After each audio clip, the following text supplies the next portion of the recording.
اعوذ باللہ من الشیطان اللعین الرجیم بسم اللہ الرحمن الرحیم الحمد للہ رب العالمین والعاقبۃ للمتقین والجنۃ للمؤمنین والنار للمنافقین الحمد للہ الذی جعلنا من المتمسکین بولایت علی بن ابی طالب و اولادہ المعصومین اللہم صل علی محمد وآل محمد الحمد للہ الذی جعلنا من الباقین علی سید الشہداء و اولادہ و صحابہ المظلومین الصلاۃ والسلام والتحیۃ والاکرام علی رسولہ الکریم شفیع المذنبین انیس الغریبین ورحمۃ للعالمین اعنی العبد المؤید الرسول المسدد المحمود الاحمد المصطفى الامجد ابا القاسم محمد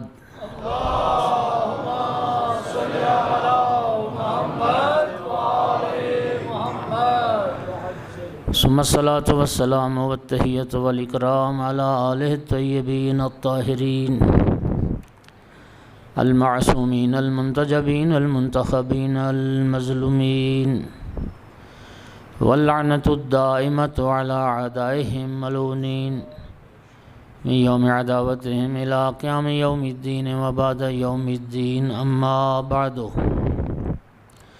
فقال سبحانہ وتعالی فی کتابہ المجید بسم اللہ الرحمن الرحیم یرفع اللہ الذین آمنوا منکم والذین اوتوا العلم درجات صلوات سارے حضرت اللہم صل علی محمد وآل محمد مومنین کرام، سورہ مبارکہ مجادلہ ارشاد پروردگار ہے اللہ ان لوگوں کے درجات بلند کرتا ہے جو تم میں سے صاحبان ایمان ہیں، اور اللہ ان کے درجات بھی بلند کرتا ہے جنہیں علم عطا کیا گیا ہے۔ علم عزت ہے، علم شرف ہے۔ دین اسلام دین علم ہے۔ رسول اللہ جو دین لے کر آئے وہ علم کا دین ہے۔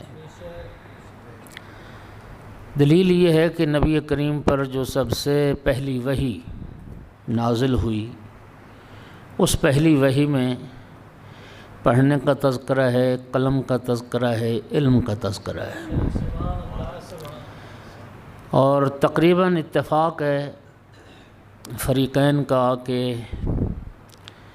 جو سب سے پہلی وحی ہے نبی کریم پر وہ سورہ مبارکہ اقرا یا سورہ مبارکہ علق، ایک ہی سورت کے دو نام ہیں۔ اس کی جو پہلی 5 آیات ہیں یہ پہلی وحی تھی جو غار حرا میں نبی کریم پر نازل ہوئی۔ بسم اللہ الرحمن الرحیم اقرا بسم ربک الذی خلق خلق الانسان من علق اقرا وربک الاکرم الذی علم بالقلم علم الانسان ما لم یعلم۔ صلوات پڑھ دیں سارے۔ اللہم صل علی محمد ارشاد ہوا، پڑھیے اپنے پروردگار کے نام سے کہ جس نے خلق کیا ہے، پیدا فرمایا۔ خلق الانسان من علق، انسان کو جمع خون سے، ایک لوتھڑے سے پیدا کیا۔ اقرا وربک الاکرم، پڑھو کہ تمہارا رب بہت بڑا کرم کرنے والا ہے۔ اللہ تعالیٰ کے صفاتی ناموں میں ایک نام ہے اکرم الاکرمین، یعنی کریموں کا کریم، کرم کرنے والوں میں سب سے بڑا کرم کرنے والا۔ پڑھیے اپنے رب کے نام سے جو اکرم ہے، بہت بڑا کرم کرنے والا ہے۔ اور اس کے کرم کی دلیل، اگلی آیت اس کے کرم کی دلیل ہے۔ وہ رب کیوں اکرم ہے؟ الذی علم بالقلم، وہ اس لیے بہت بڑا کرم کرنے والا ہے کہ اس نے قلم کے ذریعے سے علم عطا کیا ہے۔ وعلم الانسان ما لم یعلم، اور انسان کو ان چیزوں کا عالم بنا دیا جنہیں وہ پہلے نہیں جانتا تھا۔ یہ پہلی وحی ہے۔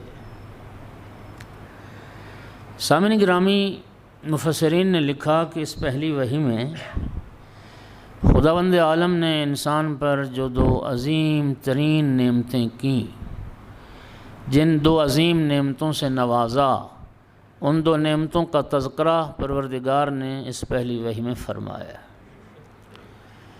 انسان کے لیے سب سے جو پہلی اور بنیادی نعمت ہے اور عظیم نعمت ہے، وہ انسان کا انسان خلق ہونا ہے، وہ انسان کی تخلیق ہے۔ اللہ تعالیٰ نے عدم سے وجود عطا کیا اور پھر انسان بنایا۔ رب کائنات کی بے شمار مخلوقات ہیں، اور میں نہیں سمجھتا کہ شاید کوئی ان کا شمار کر سکا ہو۔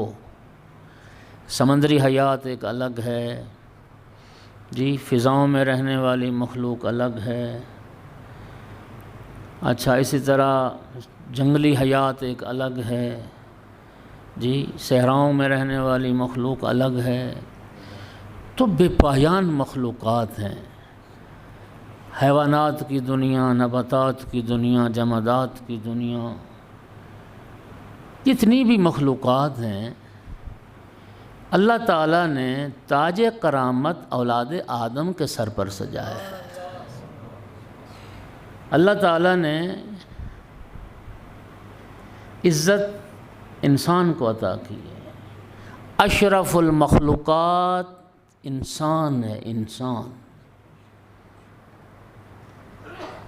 باقی جتنی مخلوقات ہیں، بلکہ مخلوقات کا کیا ذکر، حدیث قدسی کا کیا خوبصورت جملہ ہے۔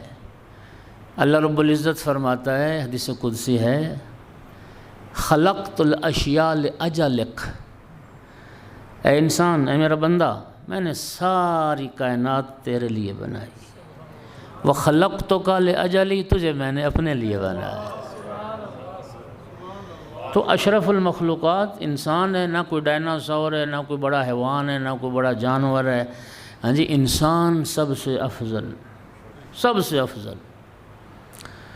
اور میں ایک چیز کی طرف توجہ دلاؤں کہ یہ شاید ہماری کتا فکری ہے۔ ہم بس اوقات کہتے ہیں کہ کوئی انسان بہت اچھا ہو، بہت اچھا، عمدہ، اعلیٰ صفات کا مالک، تو ہم پھر مبالغتاً کہتے ہیں یار یہ بندہ نہیں، یہ تو کوئی فرشتہ ہے۔ ایسا ہے یا نہیں؟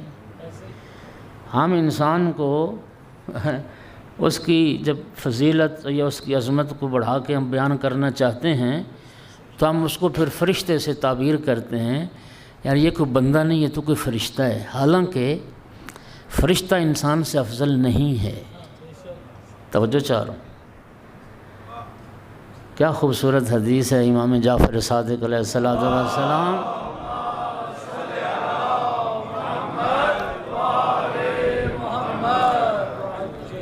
فرمایا الملائکۃ خدامنا و خدام شیعتنا، یہ فرشتے ہمارے بھی نوکر ہیں، ہمارے شیعوں کے بھی نوکر ہیں۔ اور قرآن مجید میں ملائکہ کی کتنی اقسام ہیں جو اس نظم کائنات میں جن کی ڈیوٹیاں ہیں اور وہ خدمت پر مامور ہیں، اور وہ انسان کے لیے مامور ہیں۔ وہ تو انسان کی نوکری کر رہے ہیں فرشتے۔ وہ کیا کسی شاعر نے بڑا اچھا کہا کہ فرشتہ مجھ کو کہنے سے میری تحقیر ہوتی ہے، میں مسجود ملائک ہوں، مجھے انسان رہنے دو۔ صلوات پڑھ دو محمد و آل محمد۔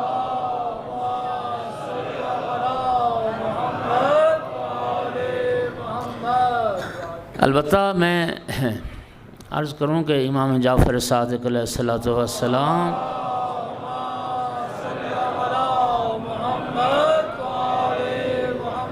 فرماتے ہیں کہ یہ جو تین مخلوقات ہیں، حیوانات، ملائکہ اور انسان، حیوانات میں اللہ نے شہوت رکھی ہے، عقل نہیں رکھی۔ اور ملائکہ میں اللہ نے عقل رکھی ہے، شہوت نہیں رکھی۔ انسان وہ مخلوق ہے جس میں رب کریم نے دونوں طاقتیں رکھی، انسان کو شہوت بھی دی اور عقل بھی دی۔ اب امام فرماتے ہیں کہ اگر عقل شہوت پر غالب رہے تو یہ ملائکہ سے افضل، اور اگر شہوت عقل پر غالب آ گئی تو یہ حیوانات سے بھی بدتر، یہ جانوروں سے بھی بدتر۔ اللہ تعالیٰ نے قرآن مجید میں ارشاد فرمایا اولئک کالانعام بل ہم اضل۔ اللہ فرماتا ہے کچھ انسان ایسے کہ جو انسان نہیں، وہ چوپاؤں کی مانند ہیں۔ پھر فرماتا نہیں بل ہم اضل، ان سے بھی بدتر۔ چونکہ حیوانوں میں بھی دو قسمیں ہیں نا، ویسے تو کئی قسم کے ہیں، کچھ چرندے ہوتے ہیں، کچھ درندے ہوتے ہیں۔ کچھ حیوانات چرنے والے جو ہوتے ہیں، گھاس چارہ چرنے والے، تو وہ چرندے کہلاتے ہیں۔ یہ گائے بھینس بھیڑ بکری یہ چرندے ہیں، ان کا ہدف اور مقصد صرف اور صرف اپنا پیٹ بھرنا ہے، بس یہ صرف کھانا جانتے ہیں، اور پھر ان کے پاس عقل شعور نہیں ہے، ان کو کھانا ہے، اپنا باغ ہو پرایا باغ ہو، انہوں نے چرنا ہے اور انہوں نے کھانا ہے، ان میں کوئی شعور والی بات نہیں۔ لیکن جو درندے ہیں، درندے وہ ان سے بھی بدتر ہیں۔ درندگی یعنی غضب کی ایک کیفیت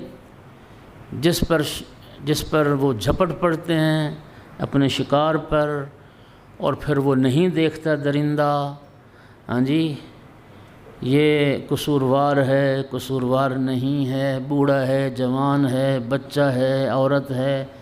توجہ ہو رہی ہے حضرات؟ کربلا وہ یوم الفصل ہے، روز عاشور وہ یوم الفصل ہے۔ یہ وہ سرزمین ہے کہ جس سرزمین پر انسانوں کی دو طرح کی جماعت کا تعارف ہوا ہے۔ ایک طرف 72 پاکیزہ نفوس پر مشتمل وہ جماعت ہے، خدا کی قسم ملائکہ چھوڑ 1.25 لاکھ انبیاء ہر شب جمعہ جنہیں سلام کرنے آتے ہیں۔ انسانیت کی لاج رکھ لی جنہوں نے، انسانیت کے وہ عظیم مرقع 1.25 لاکھ انبیاء جن کی عظمتوں کو سلام پیش کرتے ہیں، اور دوسری طرف یزیدیوں کا لشکر، ایک تعداد ایسی، خدا کی قسم امام حسین علیہ السلام اور امام کے جو ساتھی تھے، یہ علامہ علی نقی کا جملہ ہے، وہ فرماتے ہیں صرف ایک شہزادہ علی اصغر کی قربانی نے ان کے چہروں سے نقاب اتار کے رکھ دی۔ یہ انسان کہے جانے کے قابل نہیں، یہ انسانیت کے لیے ننگو آر ہیں۔ جہاں دودھ پیتے بچوں پر رحم نہ کیا جائے، وہ درندگی کے اس سب سے شاید اس سے بڑا درندہ کوئی نہ ہو کائنات میں۔ خدا کی قسم دنیا میں لوگوں کی دشمنیاں ہوتی ہیں، گھٹیا سے گھٹیا دشمن بھی دودھ پیتے بچے کو قتل نہیں کرے، اور یہ وہ لوگ تھے، انسانیت شرمندہ ہے جنہیں انسان کہنا انسانیت کی توہین ہے، اور یہ وہ لوگ تھے جن کے لیے قرآن کہتا ہے بل ہم اضل، یہ چوپاؤں سے بھی بدتر ہیں، ان چرندوں سے بھی یہ بدتر ہیں۔ تو سامعین گرامی، 3 طرح کی مخلوقات، سب سے افضل، سب سے اشرف، سب سے اعلیٰ، سب سے اولیٰ وہ انسان ہے، اگر اپنی خلقت کے مقصد کو سمجھے اور اگر اس ہدف کو حاصل کرنے کی کوشش کرے جس مقصد کے لیے رب کریم نے اس کو پیدا کیا، اگر اپنی عقل کو استعمال کرے تو پھر یہ ملائکہ سے بھی افضل و برتر۔ ایک صلوات زارے پڑھ دو بلند آواز۔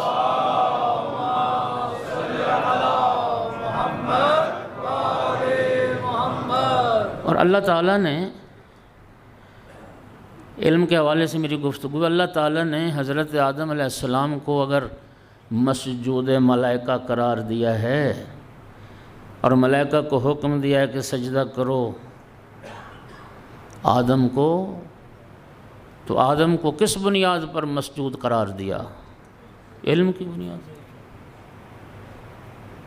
انی جاعل فی الارض خلیفہ، وَإِذْ قَالَ رَبُّكَ لِلْمَلَائِكَةِ انی جاعل فی الارض خلیفہ، جب رب نے اعلان کیا اور فرشتوں سے کہا کہ میں زمین میں خلیفہ بنانے والا ہوں، قالوا تجعل فیہا من یفسد فیہا ویسفک الدماء، ملائکہ نے عرض کی کہ کیا ایسے کو تو خلیفہ بنائے گا جو فساد کرے گا زمین میں، جو خون بہائے گا؟ وَنَحْنُ نُقَدِّسُ وَنَحْنُ نُسَبِّحُ بِحَمْدِكَ وَنُقَدِّسُ لَكَ، ہم تیری تسبیح کرنے والے، ہم تیری تقدیس پاکیزگی کو بیان کرنے والے۔ تو یہ مطلب کیا تھا؟ مطلب یہ تھا کہ دبی دبی خواہش کا اظہار کیا کہ وہ فساد کرے گا، ہم تیری تسبیح و تقدیس کرنے والے، ہم میں سے کسی کو بنا دے خلیفہ۔ قال انی عالم ما لا تعلمون، جو میں جانتا ہوں وہ تم۔ پھر اللہ پاک نے علم آدم الاسماء، کچھ اسماء آدم کو تعلیم کیے، پھر وہ ملائکہ کے سامنے بھی رکھے۔ رب نے کہا تمہارے دل میں خلافت کی خواہش ہے تو ذرا ان کے نام تو بتاؤ۔ فقال انبئونی باسماء ہؤلاء، یہ نام بتاؤ۔ ملائکہ نے کیا کہا؟ لا علم لنا الا ما علمتنا، اے رب ہمارا علم اتنا ہی ہے جتنا تو نے ہمیں علم دیا ہے، اس سے آگے ہم کچھ نہیں بتا سکتے۔ تو ارشاد رب العزت ہوا، میں نہ کہتا تھا کہ جو میں جانتا ہوں وہ تم نہیں جانتے۔ اس کے بعد رب نے کیا فرمایا؟ رب کریم نے فرمایا وَإِذْ قَالَ رَبُّ لَكَ، یہ تو ہوگی آیت۔ اس کے بعد اللہ پاک نے فرمایا، ملائکہ کو حکم دیا اسجدوا لآدم، اِذْ قَالَ رَبُّكَ لِلْمَلَائِكَةِ اسجدوا لآدم، اب سجدہ کرو آدم کو۔ اب یہ جو سجدے کا اللہ نے حکم دیا ملائکہ کو کہ آدم کو سجدہ کرو، تو وہ کس بنیاد پر دیا؟ علم کی بنیاد پر دیا۔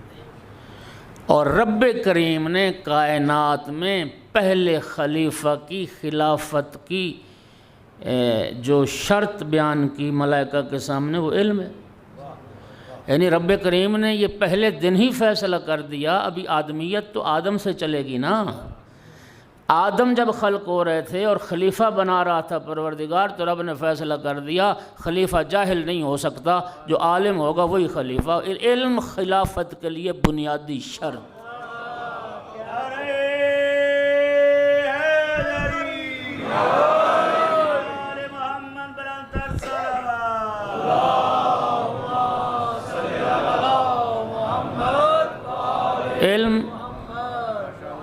علم بنیادی شرط ہے خلافت کی۔ تو اشرف المخلوقات انسان ہے۔ اب ذرا غور کریں، اللہ نے ملائکہ کو حکم دیا سجدہ کرو، قرآن کہتا ہے کہ سب نے سجدہ کیا الا ابلیس ابا واستکبر وکان من الکافرین، اس نے تکبر کیا، اس نے غرور کیا اور وہ کافروں میں سے تھا، اور اس نے سجدہ نہ کیا۔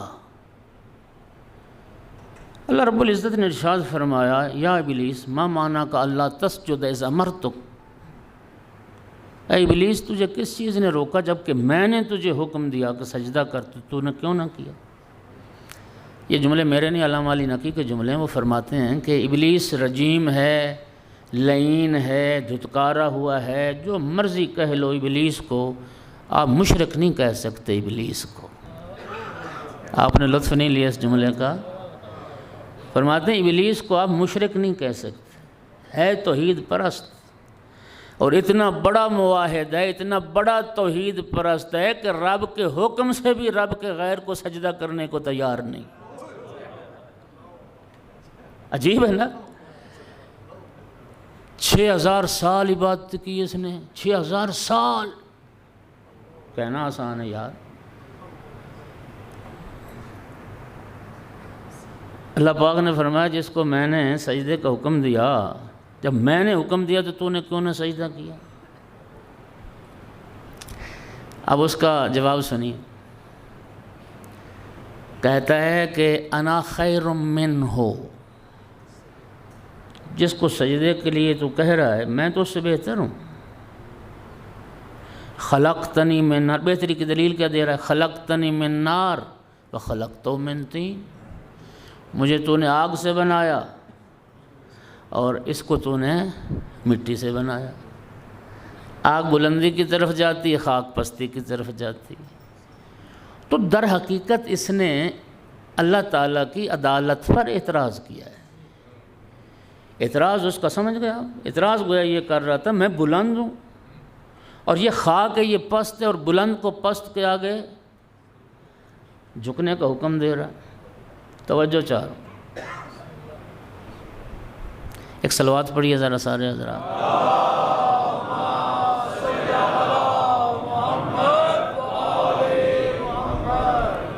ذرا لطف لینا. اللہ تعالیٰ نے فرمایا کہ جب میں نے تجھے حکم دیا تو نے کیوں نہ سجدہ کیا؟ کہتا ہے میں بہتر ہوں آدم سے، یہ مٹی سے بنا ہے، میں آگ سے ہوں. تو آگ جو ہے وہ، حالانکہ اس بدبخت نے یہ نہ سوچا کہ آگ خائن ہے، مٹی امین ہے. آگ میں ایک دانہ ڈال لو اس کو راکھ بنا دے، مٹی میں 1 2 70 نکال کے دے دے. تو میں چونکہ مجھے تو نے آگ سے بنایا اور اس کو مٹی. علامہ مفتی جعفر حسین صاحب کی بلیک صلوات پڑھ، اللہ ان کی روح کو شاد کرے.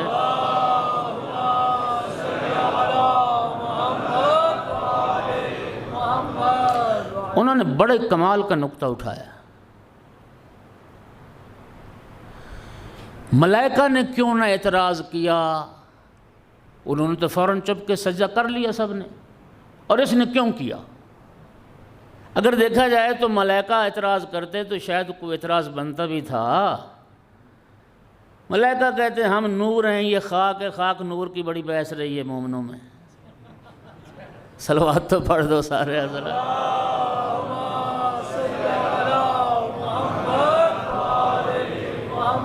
ملائکہ کہتے ہیں پروردگار ہم نوری مخلوق ہیں، یہ خاک ہے، مٹی سے اس کو بنایا ہے اور نور کو خاک کے آگے جھکنے کا حکم دیتا ہے. ملائکہ نے تو سجدہ کر لیا، انہوں نے تو کوئی اعتراض نہ کیا. لیکن اس ابلیس نے اعتراض کیا. وجہ کیا تھی؟ وجہ یہ تھی، وہ کہتے ہیں کہ ابلیس نے دیکھا آدم کے مادے کو، ملائکہ نے دیکھا آدم کی نسبت کو.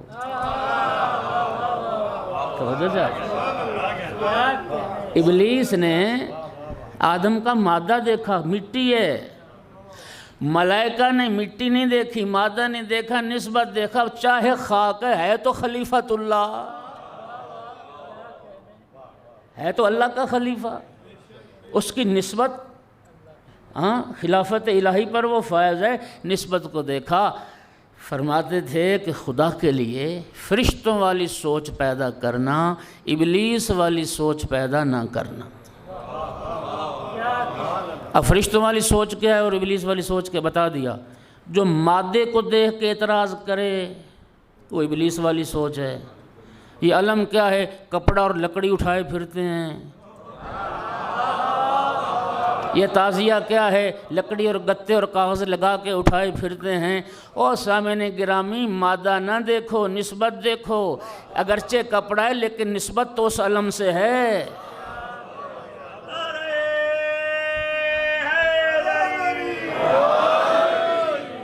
یہ وہی علم ہے جو پیغمبر نے، رسول اللہ نے خیبر میں مولا علی کو دیا تھا، اور سارے صحابہ ساری رات تمنا کرتے رہے تھے اسی علم کی ہمیں مل جائے.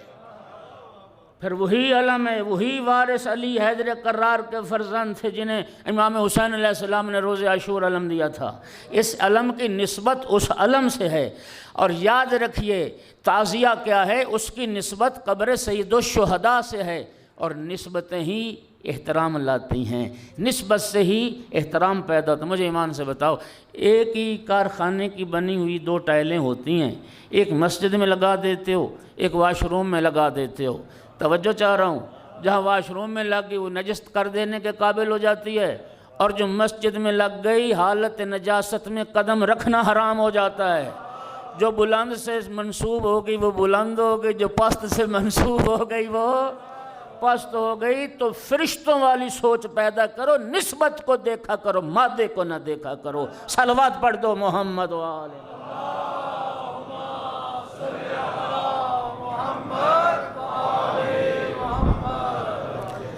ایک بات اور سن لو،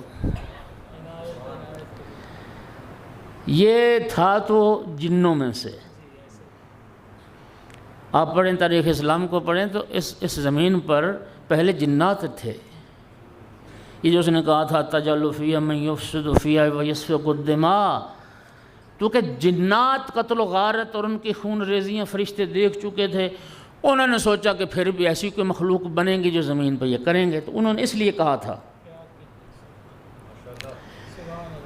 یہ جنات میں سے یہ انتہائی عبادت گزار تھا۔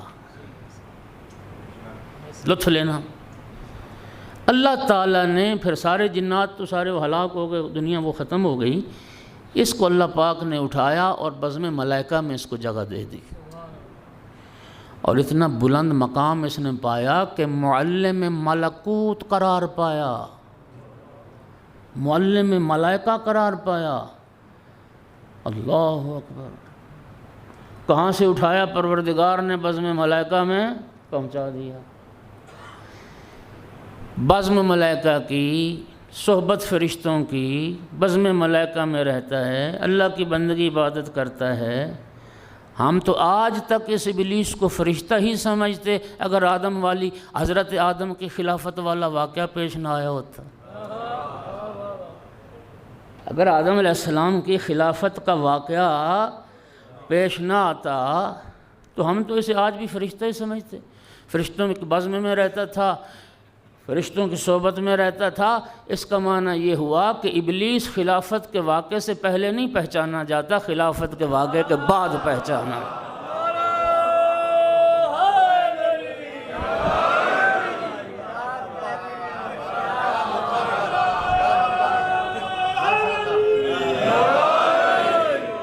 صلوات پڑھ دو سارے بلند آواز سے۔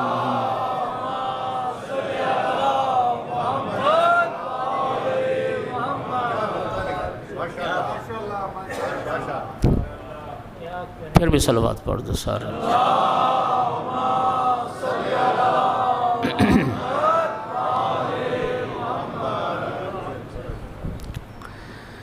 مومنین کرام عرض کر رہا تھا کہ جو پہلی وحی میں دو عظیم نعمتوں کا رب کریم نے تذکرہ فرمایا، ایک خلقت کی، انسان پیدا۔ اچھا یقین فرمائی ائمہ علیہ السلام کی دعاؤں میں یہ جملہ نظر آتا ہے۔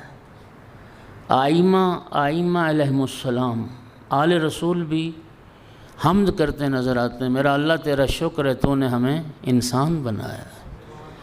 اور بھائی جو آل رسول کی بشریت کا منکر ہے وہ قرآن کا منکر ہے، اور جو ان کے نور ہونے کا منکر ہے وہ بھی قرآن کا منکر ہے۔ بشر ہیں، لیکن وہ کیا، کسی شاعر نے خدا کی قسم شعر کہا، کتنا لطف لوگے، شاعر کو رسول اللہ کی زیارت ہوئی اور عالم خواب میں رسول اللہ وہی مصرع دہرا رہے تھے۔ ایک شاعر نے مولا امیر المومنین کے لیے کہا، علی بشر کیف بشر ربہ فیہ تجلی و ظہر۔ ہاں سنو، علی بشر ہیں، لیکن کیسے بشر ہیں؟ جن میں اس کے رب کی تجلی ہوئی ہے، جس میں اس کا رب ظاہر ہوا ہے، علی وہ بشر۔ عالم خواب میں رسول اللہ کی زیارت ہوئی، یہی پہلا مصرع دہرا رہے تھے، ہاں علی بشر کیف بشر۔ ہاں علی بشر ہیں، لیکن کیسے بشر؟ صلوات پڑھو محمد والے۔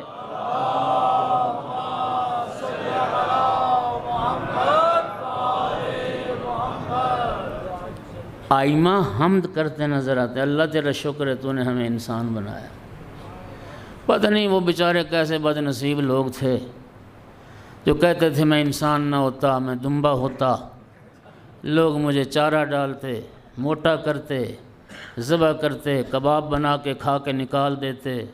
صلوات تو پڑھو سارے حضرات بلند۔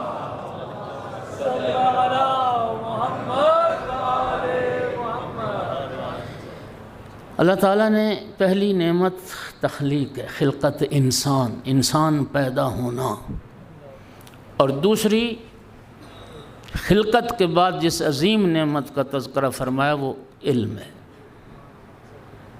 علم کا تذکرہ ہے۔ اقرأ بسم ربک الذی خلق خلق الانسان من علق اقرأ وربک الاکرم الذی علم بالقلم۔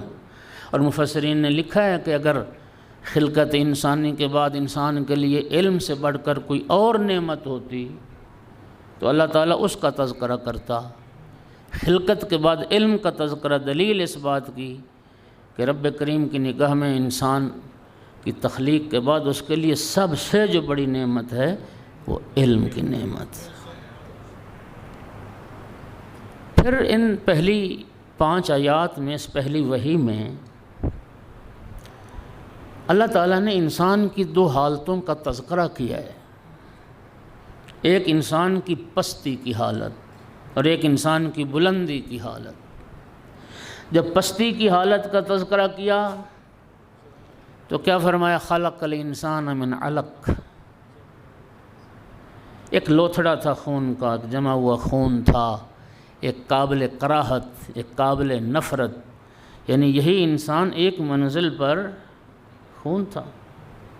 سورہ مبارکہ مومنون میں خداوند عالم نے انسانی تخلیق کے جو مراحل ہیں وہ بیان فرمائیں۔ وَلَقَدْ خَلَقْنَا الْإِنسَانَ مِنْ سُلَالَةٍ مِّن طِينٍ، اللہ فرماتے ہیں ہم نے انسان کو مٹی کے جوہر سے پیدا کیا۔ ثُمَّ جَعَلْنَا نُطْفَةً فِي قَرَارٍ مَّكِينٍ، پھر ہم نے اس جوہر سے نطفے کو بنایا اور ایک مقام پہ اس کو رکھا۔ ثُمَّ خَلَقْنَا النُّطْفَةَ عَلَقَةً فَخَلَقْنَا الْعَلَقَةَ مُضْغَةً فَخَلَقْنَا الْمُضْغَةَ عِظَامًا فَكَسَوْنَا الْعِظَامَ لَحْمًا ثُمَّ أَنشَأْنَاهُ خَلْقًا آخَرَ فَتَبَارَكَ اللَّهُ أَحْسَنُ الْخَالِقِينَ۔ نعرہ تکبیر، اللہ اکبر، نعرہ رسالت، یا رسول اللہ، نعرہ حیدری، یا اللہم صلی علی محمد۔ توجہ ہے صاحبہ؟ پھر کیا فرماتا ہے؟ ثم خلقنا النطفة علقة، اس نطفے کو ہم نے لوتھڑا بنا دی۔ کیا نصیحت آموز اور کیا عبرت آموز جملہ مولا امیر المومنین علیہ السلام کا نہج البلاغہ میں مولا فرماتے ہیں مال ابن آدم والفاخر اولہ نطفۃ و آخرہ جیفۃ۔ فرزند آدم تیرا فخر و غرور سے کیا واسطہ، تیرا تکبر اور غرور سے کیا تعلق، تیرا آغاز نطفہ ہے، تیرا انجام مردار ہے، تیرا آغاز بھی نجس، تیرا انجام بھی نجس، تیرا غرور سے کیا تعلق۔ عبرت ہے انسان کے لیے۔ آپ سارے جانتے ہیں، میں ذمہ داری سے عرض کروں، کتا مر جائے نا، کتا بھی خشک ہو، آپ کا ہاتھ بھی خشک ہو تو ہاتھ لگانے سے ہاتھ دھونا بھی نہیں پڑے گا، اور دوسری طرف اخلاق شرازی مر جائے تو میرا بدن ٹھنڈا ہونے کے بعد ہاتھ لگاؤ گے تو غسل مسح میت کرنا واجب ہو جائے گا۔ ابن آدم تیرا فخر و غرور سے کیا واسطہ۔ اللہ فرماتا ہے ثم خلقنا النطفۃ علقۃ، نطفہ کو ہم نے لوتھڑا بنایا، فخلقنا العلقۃ مضغۃ، پھر ایک گوشت کا ٹکڑا بنا دیا، فخلقنا المضغۃ عظاما، پھر اس گوشت کو ہم نے ہڈیاں بنا دی، فقصونا العظام لحما، پھر ان ہڈیوں پر ہم نے پھر گوشت چڑھایا، ثم انشأناه خلقا آخر، اور 4 ماہ کی تکمیل جب ہو گئی، مراحل طے ہو گئے، پھر روح ڈال دی اور ایک دوسری مخلوق بنا دیا۔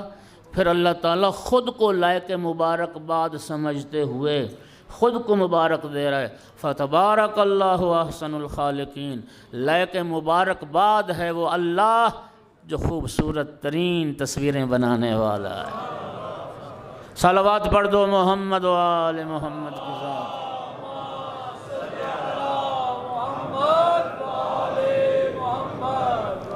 تو جب انسان کی پستی کی جو منزل تھی اس کا تذکرہ کیا تو فرمایا ایک منزل پر یہ لوتھڑا تھا خون کا، جمع ہوا خون، اور پھر جب انسان کی بلندی اور رفعت کا تذکرہ کیا وَعَلَّمَ الْإِنسَانَ مَا لَمْ يَعْلَمْ۔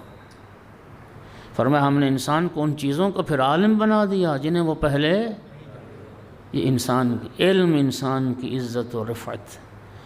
سامعین گرامی، اس پہلی وحی میں پڑھنے کا تذکرہ، قلم کا تذکرہ، علم کا تذکرہ، یہ دلیل اس بات کی کہ رسول اللہ جو دین لے کر آ رہے ہیں اس دین میں نہ جہالت کی گنجائش ہے نہ جاہلوں کی گنجائش ہے۔ دین اسلام دین علم ہے۔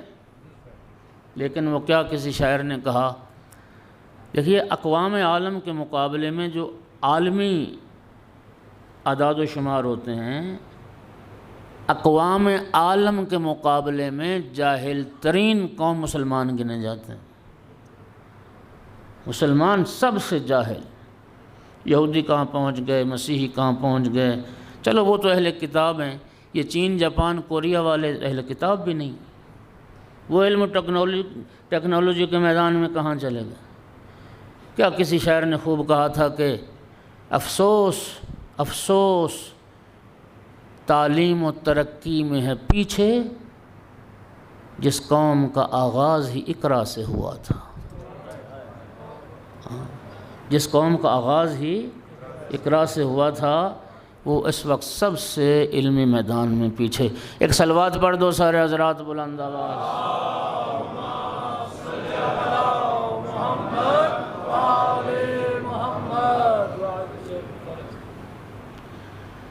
میں بات لمبی ہو جائے گی، ٹائم 8:30 کا ہے، چونکہ پھر پہلے حضرات پڑھتے ہیں تو کل 8:45 اور آج تقریباً 9 میں سے 5 منٹ رہتے تھے، تو آپ حضرات بھی تھوڑا سا شاید لیٹ آتے ہیں۔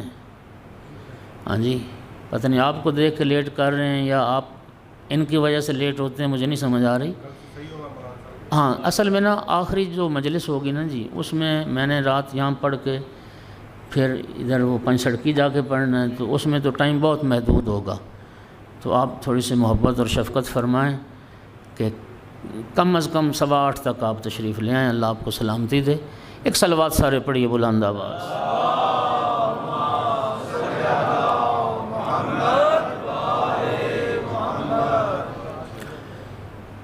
بڑی عجیب و غریب روایات ہیں اور اس کتاب کی کہ جس کے بارے میں مسلمان یہ دعویٰ کرتے ہیں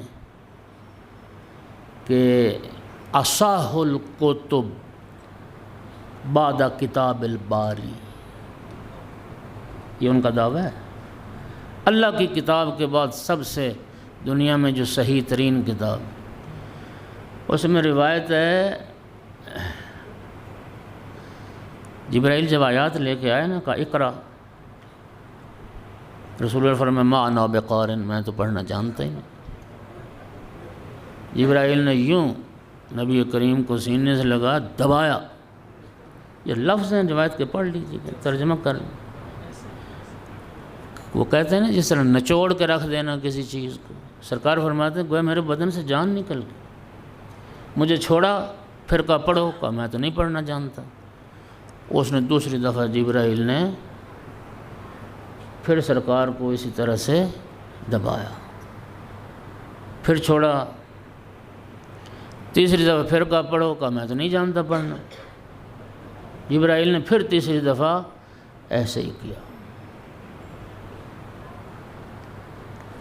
اللہ اکبر۔ امام جعفر صادق علیہ الصلوۃ والسلام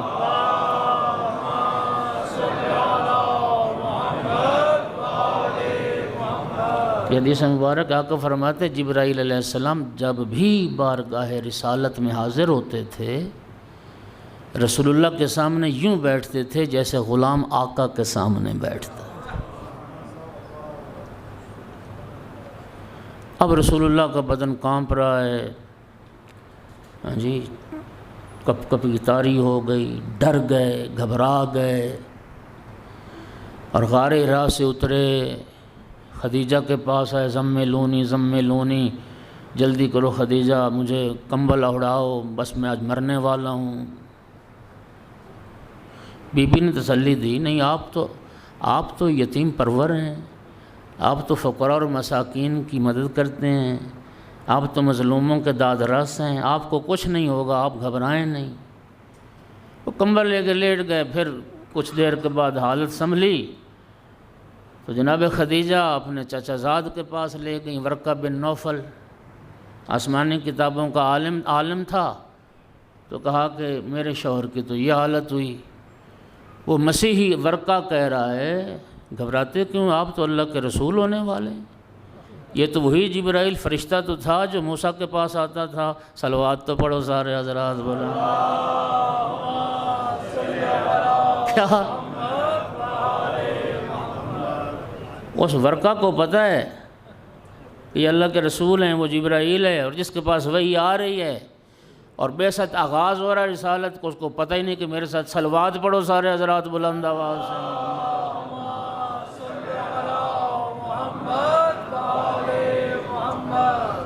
آؤ اس کے مقابلے میں کلام نور آقا امیر المومنین علیہ السلام کے نورانی کلمات، خطبہ قاصیہ نہج البلاغہ۔ مولا امیر المومنین فرماتے ہیں وَلَقَدْ يُجَاوِرُ فِي كُلِّ سِنَّةٍ بِحِرَاء، رسول اللہ ہر سال عبادت و ریاضت کے لیے غار حراء میں تشریف لے جاتے تھے، کچھ ایام وہاں عبادت میں گزارتے تھے۔ فَأَرَاهُ وَلَا يَرَاهُ غَيْرِي، مولا علی فرماتے ہیں میں غار حراء میں رسول اللہ کے پاس جایا کرتا تھا، میرے علاوہ کوئی رسول کے پاس نہیں ہوتا تھا، نہ کوئی رسول کو دیکھا کرتا تھا۔ لم یجمع بیت واحد یومئذ فی الاسلام غیر رسول اللہ و خدیجہ و انا ثالثہما، فرمایا ان دنوں میں نبی کریم اور جناب خدیجۃ الکبریٰ کے گھر کی چار دیواری کے سوا کسی گھر میں اسلام نہیں تھا، اور تیسرا میں علی تھا۔ انی ارا نور الوحی و اشم ریح النبوہ، میں اللہ اکبر میں نور وحی کو دیکھا کرتا تھا، جبرائیل آتا تھا تو میں دیکھا کرتا تھا، نور وحی کو دیکھتا تھا، خوشبو رسالت کو سونگا کرتا تھا۔ وَلَقَدْ سَمِعْتُ رَنَّةَ الشَّيْطَانِ حِينَ نَزَلَ الْوَحْيُ عَلَيْهِ، نہج البلاغہ خطبہ کا سے حوالہ دے چکو، جا کے تصدیق کر لینا۔ مولا امیر المومنین فرماتے ہیں جس دن غار حراء میں پہلی وحی نبی کریم پر نازل ہوئی تھی، میں اس دن بھی رسول اللہ کے ساتھ غار حراء میں موجود تھا۔ اللہ اکبر اللہ اکبر، آغاز اسلام سے جو علی ساتھ ہو، پہلی وحی ہو رہی ہے، بعثت کا آغاز ہو رہا ہے۔ مولا فرما رہے ہیں میں اس دن بھی غار حراء میں رسول اللہ کے پاس تھا جس دن پہلی وحی آئی۔ اور پھر ہوا کیا؟ فرماتے ہیں جب پہلی وحی آئی نا، وَلَقَدْ سَمِعْتُ رَنَّةَ الشَّيْطَانِ، میں نے شیطان کی چیخ سنی، شیطان کی چیخیں بلند ہوئیں اور میں نے شیطان کی چیخ کو سنا۔ بڑی خوبصورت حدیث آ گئی، آپ کی سماعتوں کے حوالے کر رہا ہوں۔ مرحوم مجلس نے بہار میں ذکر کیا، امام جعفر صادق علیہ السلام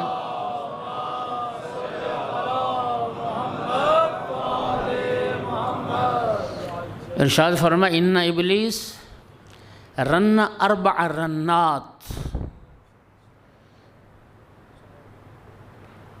ایک حدیث میں ایک 5ویں چیز وہ بھی آپ کو سنا دیتا ہوں، پھر کوئی یہ نہ کہنا کہ جی وہ بھی ذکر تھا، یہ الگ پوری حدیث ہے، وہ بھی حدیث ہے، میں پوری 5 چیزیں آپ کو بتا دیتا ہوں۔ فرمایا کہ 5 مقامات، حدیث کیا ہے کہ 4 مقامات پر، ایک 5ویں چیز دوسری حدیث سے شامل کروں گا، 4 مقامات پر ابلیس کی چیخیں نکلیں، بلند آواز سے رویا ابلیس۔ پہلا یوم لعنا، جس دن رب کریم نے ابلیس پر لعنت کی، جب سجدہ نہ کیا آدم کو، رب نے فرمایا نکل، ان علیک لعنتی الی یوم الدین، قیامت تک میری لعنت تجھ پر برستی رہے گی۔ امام فرماتے جس دن رب نے لعنت کی نا اس پر، ابلیس پر، شیطان پر، تو چیخیں بلند ہوئیں، پہلا۔ دوسرا یوم احبط الی الارض، پھر جس دن اللہ پاک نے بزم ملکوت سے نکالا، فخرج منہا فانک رجیم، نکل اب یہاں پر تو نہیں رہ سکتا، تو دھتکارا ہوا ہے، اور قیامت تک لعنت تجھ پر برستی رہے گی۔ اس دن بھی جب اتارا گیا، زمین پر نکالا گیا، اس دن بھی چیخیں بلند ہوئی۔ تیسرا موقع یوم بعث النبی صلی اللہ علیہ وآلہ وسلم، جس دن بعثت کا آغاز ہوا، جس دن پہلی وحی رسول اللہ پر نازل ہوئی، اس دن بھی شیطان کی چیخیں بلند ہوئیں۔ اور چوتھا مقام سرکار نے فرمایا یوم الغدیر، جس دن غدیر میں رسول اللہ نے اپنے بھائی کی ولایت کا اعلان فرمایا، من کنت مولاہ فہذا علی مولا، اس دن بھی شیطان کی چیخ بلند ہوئی۔ اور خیر اس وقت سے آج تک ہر 18 ذی الحج کو شیطان کی چیخیں بلند ہوتی آ رہی ہیں۔ صلوات پڑھ دو محمد و آل محمد کی ذات۔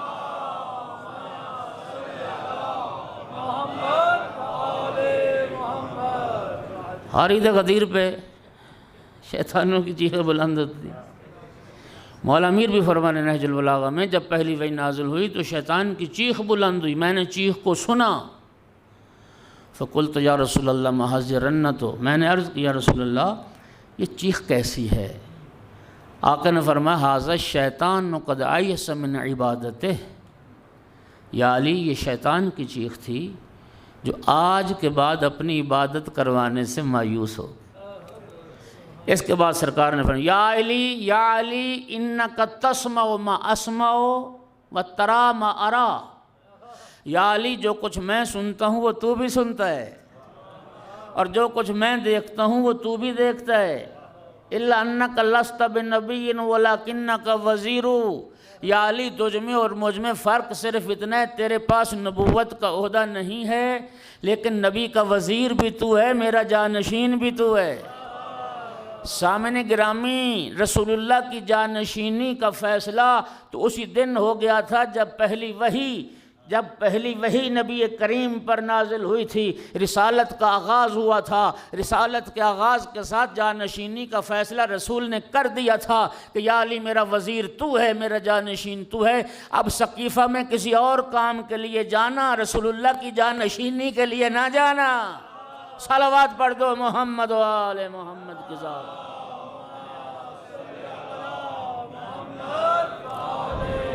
علی ولی سے گریزہ نہ ہو خدا کے لیے، علی کو قوت بازو ہے مصطفیٰ کے لیے۔ نعرہ حیدری۔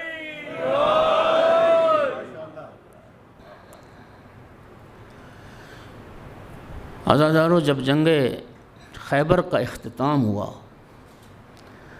آپ جانتے ہیں خیبر کی جنگ یہودیوں کے ساتھ جنگ تھی، اور خیبر میں جو یہودی آباد تھے ان کا سردار تھا حیی بن اخطب۔ خیبر میں جتنے یہودی پہلوان تھے، مارا بنتر حارث، سارے مولا امیر المومنین کے ہاتھوں واصل جہنم ہوئے۔ اور یہ 2-3 کی بات نہیں ہے، 950 یہودی قتل ہوا خیبر میں۔ یہ اسی حیی بن اخطب کے بیٹے بھتیجے تھے، یہ بہت بڑے پہلوان تھے یہودیوں کے۔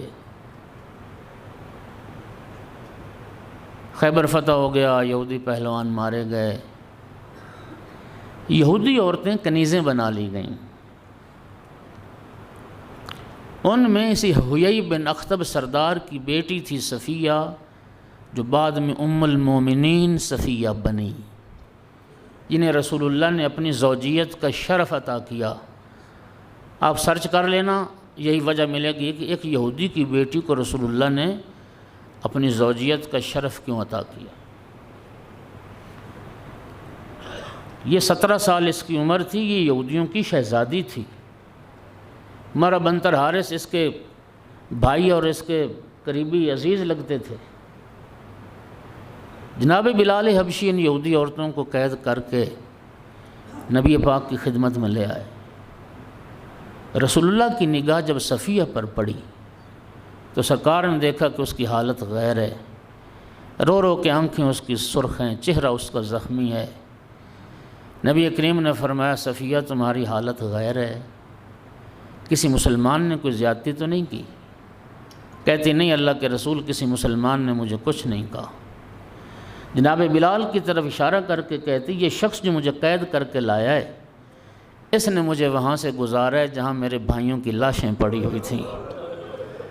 کہتی میں نے جب بھائیوں کی لاشیں دیکھیں پھر مجھ سے برداشت نہ ہوا، میں نے گریہ کیا، میں نے منہ پہ ماتم کیا، میں نے چہرے کو خراشا، اس لیے میری حالت ہوئی۔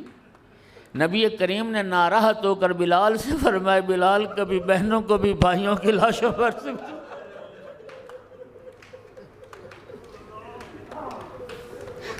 بلال کبھی بہنوں کو بھی بھائیوں کی لاشوں پر سے گزارا جاتا ہے۔ میں عرض کروں گا یا رسول اللہ، خیبر کے میدان میں ایک یہودی کی بیٹی کا بھائیوں کی لاشوں سے گزرنا گوارا نہ ہوا؟ یا رسول اللہ 11 محرم کربلا میں ہوتے، آپ کی بیٹیاں تھیں جنہیں بھائیوں کی لاشوں پر سے گزارا۔ اجرکم علی اللہ کر عرض کیا تھا نا کہ بڑی مشکل سے سوار ہوئی تھی بے پالان اونٹ پر، لیکن جب مقتل سے گزارا گیا، بھائی کا بے گور و کفن لاشا دیکھا، اللہ گواہ ہے پھر میری آقا زادی نے اونٹ بیٹھنے کا انتظار نہیں کیا، پھر کھڑے اونٹ سے اتری بیٹیاں رسول کی، سید الساجدین کھڑے اونٹ سے اترے۔ عزادارو، میری آقا زادی کی جب نگاہ پڑی نا سید سجاد پر، سید سجاد نے جب بابا کا بے گور و کفن لاشا دیکھا نا، سید سجاد کے چہرے پہ زردی موت کی چھا گئی، احتضار کی حالت طاری ہو گئی، قریب تھا سید سجاد کی روح پرواز کر جائے۔ میری آقا زادی کو بھائی بھول گیا، دوڑ کے سید سجاد کے قریب آئیں، فرمایا یا بنیہ ما لی اراک تجود بنفسک، سجاد بیٹا سنبھال اپنے آپ کو، تجھے کیا ہوا؟ یا بقیت الماضین، او میرے اسلاف کی یادگار، یا بقیت اخی و ابی و جدی، او میرے بھائی حسین کی نشانی بیٹا، او میرے بابا علی کی یادگار، او میرے نانا رسول اللہ کی یادگار، یا سمال الیتامى و عصمت الارامل، او بیواؤں کا آسرا سجاد، اور یتیموں کا سہارا سجاد، سنبھال اپنے آپ کو، کیا ہوا؟ رو کے عرض کرتے ہیں پھوپھی اماں وہ جوان بیٹا مر نہ جائے تو کیا کرے جو اپنے باپ کو دفن بھی نہ کر سکے، عمر سعد نجس لاشیں دفن کر رہے، میرے بابا کا لاشا بے گور و کفن خاک کربلا۔ اس وقت میری آقا زادی نے سید سجاد کو سنبھالا، فرمایا سجاد بیٹا دل چھوٹا نہ کر، میں نے اپنے نانا سے بابا سے کربلا کے سارے حالات سن رکھے ہیں، میں نے اپنے نانا سے سن رکھا ہے، اللہ نے ایک قوم سے وعدہ لیا ہے جو قوم ہمارے شہیدوں کو دفن کرے گی، سجاد بیٹا تمہارے بابا دفن ہو جائیں گے، میں نے نانا سے یہ بھی سنا جب تمہارے بابا کی قبر بنے گی پھر علم نصب ہوگا تیرے بابا کی قبر پر، اور پھر ایک وقت آئے گا پوری دنیا سے مومن آئیں گے تیرے بابا کی قبر کی زیارت کے لیے، ہمارے شہید بھی دفن ہو جائیں۔ سید سجاد کو حوصلہ دیا، جب خود آئی نا بھائی کی لاش پر، بھائی کی لاش پہ کھڑے ہو کے کہتی تھی انتا خل حسین، میرا بھائی حسین تو، انتا ابن ام زہرا، میری ماں زہرا کا جایا حسین تو ہے۔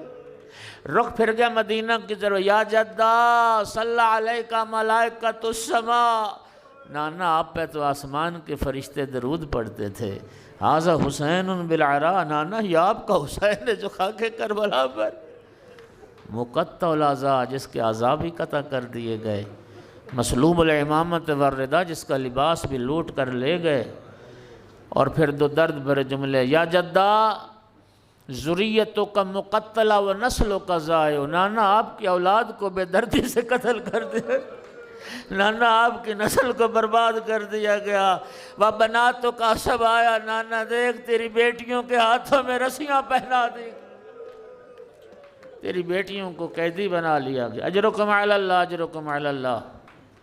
بھائی کی لاش پر ہے، آخری جملہ عزادارو، جناب فضہ سے فرمایا اماں فضہ تو جا عمر ابن سعد کے پاس، اور ابن سعد سے جا کے کہہ دے، علی کی بیٹی کہتی ہے اگر تو ہمارے بھائیوں کو دفن نہیں کرتا ہمیں اجازت دے، ہم بھائیوں کو دفن تو کر لیں، ہمیں بعد میں لے جانا کوفہ، بھائیوں کو دفن کرنے کی اجازت۔ شرفاء میرا آپ سے سوال ہے کائنات میں کبھی بہنوں نے بھی بھائیوں کی قبریں بنائیں؟ کبھی کسی بہن نے بھی بھائی کو دفن کیا؟ اتنی مجبور ہو گئی نبی کی بیٹی، بھائیوں کو دفن کرنے کی اجازت مانگ رہی تھی۔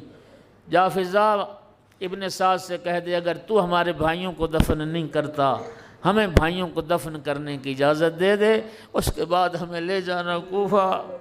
جناب فضا پیغام لے کے گئیں، دل دکھے معاف کرنا سادات غیر سادات، پیغام لے کے گئے۔ ابن سعد علی کی بیٹی کہتی ہے اگر تو ہمارے بھائیوں کو دفن نہیں کرتا، ہمیں اجازت دے ہم بھائیوں کو دفن تو کر لیں۔ ابن سعد ملعون کہتا ہے فضا جا اپنی آقا زادی سے کہہ دے لاشیں تو مسلمانوں کے دفن کیے جاتے مور نبوت کا سوار حسین، علی و بطول کا دل بند، لاشا 3 دن تک بے گور و کفن خاک کربلا پر، ماتم حسین یا حسین یا حسین۔